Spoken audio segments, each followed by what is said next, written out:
ዛሬ ስለ በረከትና ስለ ሀብት ማንም የማይነግራችሁ አንድ ትልቅ ሚስጥር ልንገራችሁ። ተከታተሉኝ፣ ይጠቅማችኋል። ብዙዎቻችን ስራ አጣው፣ ገንዘብ የለኝም ብላችሁ የምታስቡት በ5% ቁሳዊ ዓለም ላይ ብቻ ተቆልፎባችሁ ነው።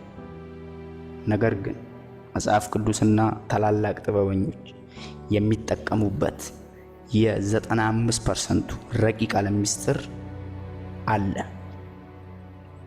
የመጀመሪያው ሚስጥር ያልሆነውን እንደሆነ አድርጎ መጥራት። ይህ ዝም ብሎ አይደለም፣ ዝም ብሎ ንግግርም አይደለም። ይህ የንዝረት ፍሪኩዌንሲ ህግ ነው።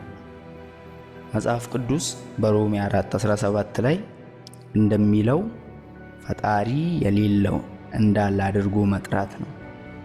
ይህ ዝም ብሎም ንግግር አይደለም። ይህ የንዝረት ህግ ነው።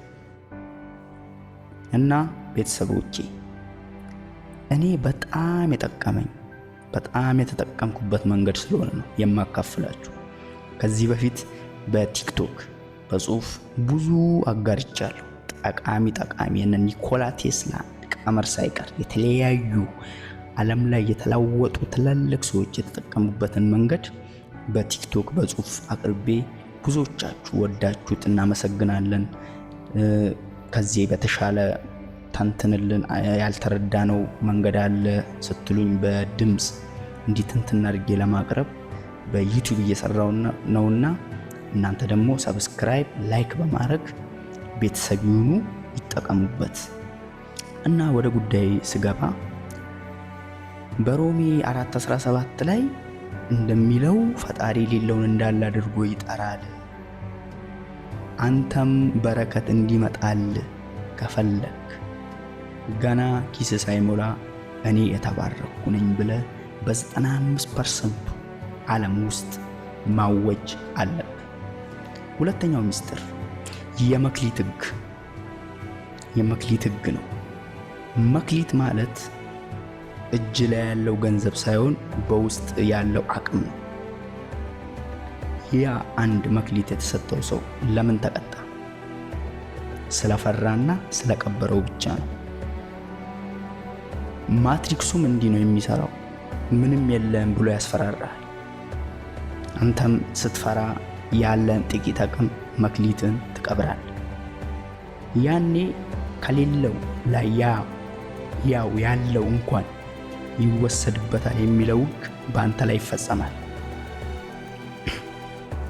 ሶስተኛውና ትልቁ ሚስጥር የዘር ህግ ነው። የዘር ህግ ማለት ይስሐቅ 100 እጥፍ ያገኘው ምድሪቱ በበረከት በነበረችበት ጊዜ አይደለም። ይልቁንም ምድሪቱ ላይ ራብ በነበረበት ሰዓት በችግር መካከል መዝራት ስትጀምር ነው ማትሪክሱ አልጎሪዝም ሰብረ መለኮታዊ በረከት የምታገኘው።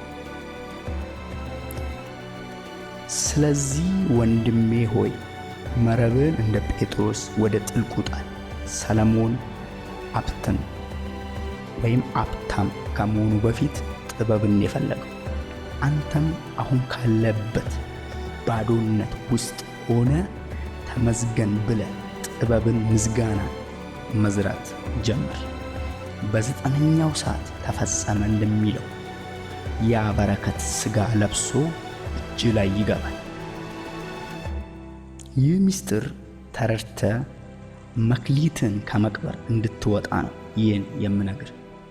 ጥበብ ከገባ ኮሜንት ላይ እኔ በረከት ነኝ ብለህ ጻፍ፣ ለሌሎችም አጋራ። ሰላም። ከዚህ የተሻሉ ደግሞ ትላልቅ ድንቅ የሆኑ ነገራቶችን ማቀርብበት ቻናል ስለሆነ ሰብስክራይብ ላይክ እንድታረጉ በአክብሮት እጠይቃለሁ።